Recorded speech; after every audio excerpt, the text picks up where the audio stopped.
जैसे ही ध्रुव जी को भगवान मिले, बंधुओं कई संत हिमालय से और कई संत जो तपस्या कर रहे थे, वे सब अपने तप छोड़ छोड़ करके घर जाने लगे। किसी ने पूछा कि भैया आप सब लोग अपनी तपस्या छोड़ छोड़ करके कहाँ जा रहे हो? बोले अपने घर जा रहे हैं। क्यों? घर क्यों जा रहे हो?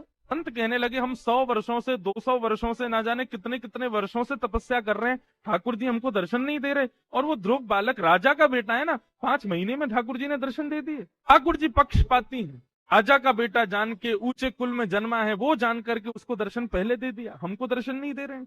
तो कई संत गंगा जी पार कर रहे थे, केवट बन के भगवान आ गए। भगवान ने उन संतों को नाव में बिठाया। संत सब कहने लगे, बोले भगवान तो पक्षपाती हैं, राजा के बच्चों को जल्दी दर्शन देते हैं, अच्छे कुल में जन्म लेने वाले भक्तों को जल्दी दर्शन देते हैं, हम संत 100 वर्षों से बैठे हुए, हमको आज तक दर्शन नहीं दिया।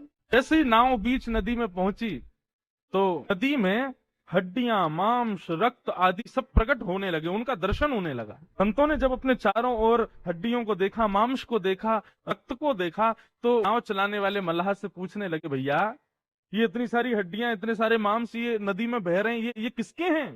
तब ठाकुर जी प्रकट हो गए और ठाकुर जी ने कहा, हे संतों, ये जो ध्रुव जिसको मैंने अभी भी दर्शन दिया ना, ये ना जाने कितने वर्षों से, इसने ना जाने कितने जन्म गवाए, तब भी इसको मेरा दर्शन नहीं हुआ। पहले एक संत बन के आया, फिर एक ऋषि बन के आया, फिर एक साधारण बालक बन के आया, फिर कोई बन के आया, इसने संपूर्ण संपूर्ण जीवन लगाए और इसको मेरा दर्शन नहीं हुआ। जब इसको मेरा दर्शन नहीं होता था तो इसके प्राण इसी नदी में गिर करके निकल जाते थे। मेरी प्राप्ति में केवल 5 महीने रह गए थे इसके।